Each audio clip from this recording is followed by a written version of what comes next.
میں سر زیادہ پریشان کسی کو نہیں کروں گا. چند جذبات اور چند الفاظ جو طریقہ استحقاق ہمارے پارٹی کے چند لوگوں نے، جس میں میں بھی شامل ہوں، پیش کی، اس کے حوالے سے یہاں بات کروں گا. اس دن موقع نہیں ملا اور میں سمجھتا ہوں کہ یہ ضروری ہے، کیونکہ آج جب میں اجلاس میں آیا اور اس سے پہلے اور کل بھی جب چند لوگوں سے میری ملاقات ہوئی اور عام عوام سے انٹریکشن کے دوران میں نے یہ محسوس کیا کہ ہمارے واویلے کے باوجود لوگ سمجھ نہیں سکے ابھی تک کہ کون سا گناہ سرزد ہو گیا ہے اس پارلیمنٹ کے اندر اور کس نے وہ گناہ سرزد کیا ہے. میں کافی یہ انٹرپشن نہ کیا کریں، اس طرح آپ کی انسلٹ ہوتی ہے جب ادھر سے ہوتا ہے دونوں طرف. نہیں، وہ یہ محسوس نہیں کرتے سر. میں ابھی بولتا ہوں، پیشنس سے سنا کریں. ایک شعر ہے، اللہ نے جنہیں عزت و توقیر سے بخشا، عجب وفا انہوں نے اللہ سے کی ہے. کفر و اسلام کے درمیان خط کھینچنے والوں، توہین تو اللہ کی تم نے سوا کی ہے. میں یہ ذکر اس طرح ضروری سمجھتا ہوں کہ یہ لوگ جنہوں نے الیکشن کے دوران اللہ کی زمین پر اللہ کے بندوں کے لیے، اللہ کے نظام کو نافذ کرنے کے لیے نعرے لگائے، تحریکیں چلائیں، جلسے کیے، جلوس کیے، آج انہوں نے اس ملک کے قانون ساز ادارے میں ہم تمام قانون بنانے والوں کے سامنے اللہ تعالیٰ کے نام کو پھاڑ کے، چاک کر کے، یہاں پھینک کے اس پہ اپنی جماعت کا رقص کیا ہے. انہیں محسوس نہیں ہو. میں ابھی بتاتا ہوں، اور میری اس بات سے اور اس کی وساطت سے تمام لوگ سن لیں، اور میں سمجھتا ہوں کہ میڈیا والے بھی یہ سن لیں. لوگ ابھی تک محسوس نہیں کر پا رہے. یہ لوگوں کو کہہ رہے ہیں کہ اللہ کا نام نہیں تھا. صفحہ نمبر 19 پہ واضح طور پہ اگر یہ عربی یا اردو سمجھتے ہیں تو صفحہ نمبر 19 پہ اللہ لکھا ہوا تھا، حدیث کا حصہ تھا وہ لفظ، اور انہوں نے ہمارے سامنے اسے پھاڑ کے، اسے چاک کر کے اسے یہاں پھینکا اور اس دردناک طریقے سے اس کو روندا کہ میرا خیال ہے اس ملک کے رہنے والے مسلم ہی نہیں بلکہ غیر مسلم بھی کل یا جس دن انہوں نے یہ واقعہ کیا آنسو بہا رہے تھے. مختلف محسوس آپ کو کرواتے ہیں، ابھی کرواتے ہیں، گھبرانے کی ضرورت نہیں ہے. میں سر آپ کو یہ بتانا بھی چاہتا ہوں اور پوچھنا بھی چاہتا ہوں کہ اگر یہ واقعہ مجھ سے سرزد ہو گیا ہوتا یا کسی غیر مسلم سے سرزد ہو گیا ہوتا تو پھر یہ بارش ہمارے عزت دار دوست اور بھائی جو یہاں پہ بیٹھے ہیں تو ان کا کیا ری ایکشن ہوتا. میں بتاتا ہوں آپ کو. یہ کہتے کہ اس کے گھر کو آگ لگا دو، اس کو سنسار کر دو، اس کو قتل کر دو، اس کو زندہ رہنے کا کوئی حق نہیں ہے. میں یہ سمجھتا ہوں کہ یہ تمام کی تمام باتیں ان کے اوپر لگتی ہیں.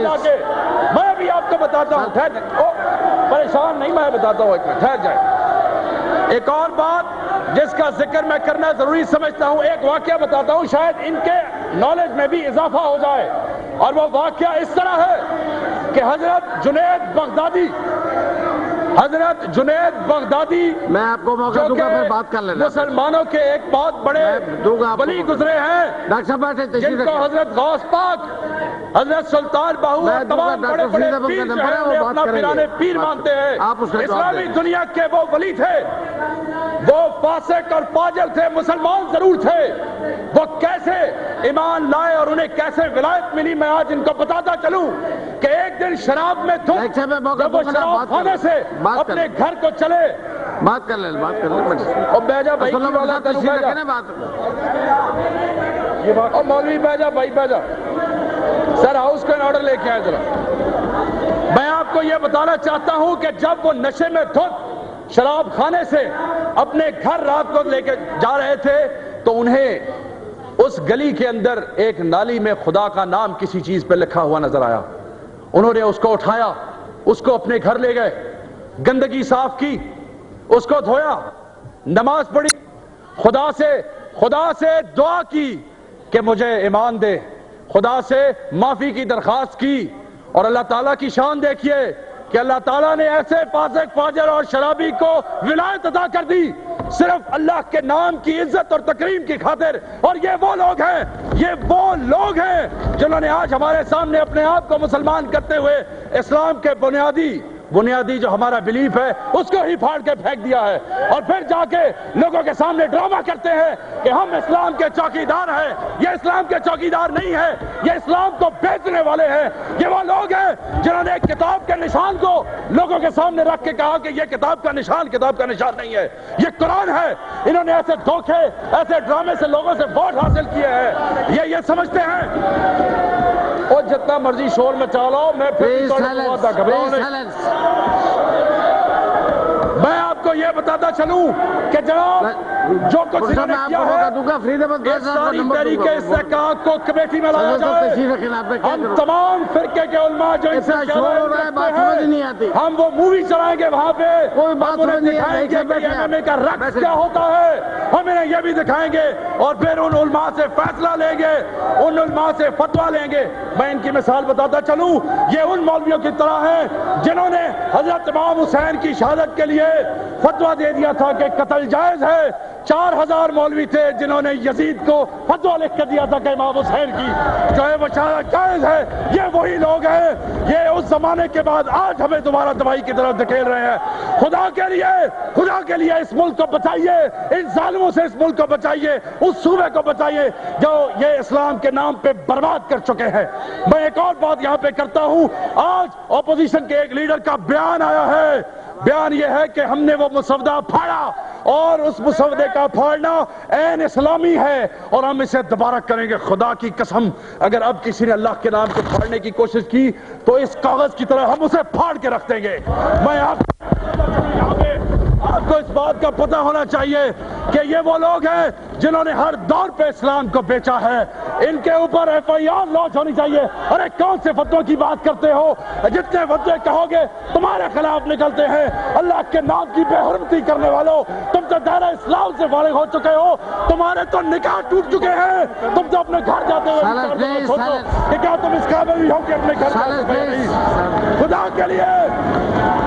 خدا کے لیے مجھے اور میرے اس ملک کو, خدا کے لیے میرے اور اس پیارے ملک کو کسی مولوی نے نہیں بنایا, جو میرے اور آپ جیسے شریف لوگوں نے مل کے بنایا ہے. خدا کے لیے اس ملک کو ان ڈرامے بازوں سے, ان کسائیوں سے, ان لوگوں سے جو اسلام بیچتے ہیں, بات پہ بیچتے ہیں, ان سے چھٹکارا دلایا جائے. انہیں اس اعلان سے ڈسکوالیفائی کر کے بات کیا جائے, انہیں پیچھے ڈالا جائے. ملک میں اسلام اگر نافذ کرنا ہے تو خدا کے لیے ان لوگوں سے جان چھڑا لو. یہ ملک تباہ ہو جائے گا, ورنہ اسلام کا کچھ نہیں رہے گا. اور لوگ ہمیں اسی طرح دہشت گرد, فنڈامنٹلسٹ اور ایکسٹریمسٹ کہتے رہیں گے. اور جتنا بول لو. یہ حنیف عباسی اور یہ ساتھ کھڑے ہوئے وہ لوگ وہی ہیں جو ابھی آ کے مجھے کہتے رہے خدا کی قسم ہم پھاڑنے والوں میں سے نہیں تھے. یہ وہ لوگ ہیں, یہ وہ جماعت ہے جو آپس میں تقسیم ہے. انہیں خود پتہ نہیں ہے کہ انہوں نے کیا کیا ہے. یہ شرمندہ ہے, اسلام کو بیچنے والے ہیں, یہ ظالم ہے. اللہ تعالیٰ انہیں ہدایت دے, اللہ تعالیٰ میرے ملک کو ان سے بچا کے رکھے. اللہ تعالیٰ آپ اور مجھے یہ توفیق دے کہ ہم اپنے قرآن کی اور اللہ کے نام کی حفاظت کے لیے جان بھی قربان کر دیں. بہت بہت شکریہ. ڈاکٹر فرید احمد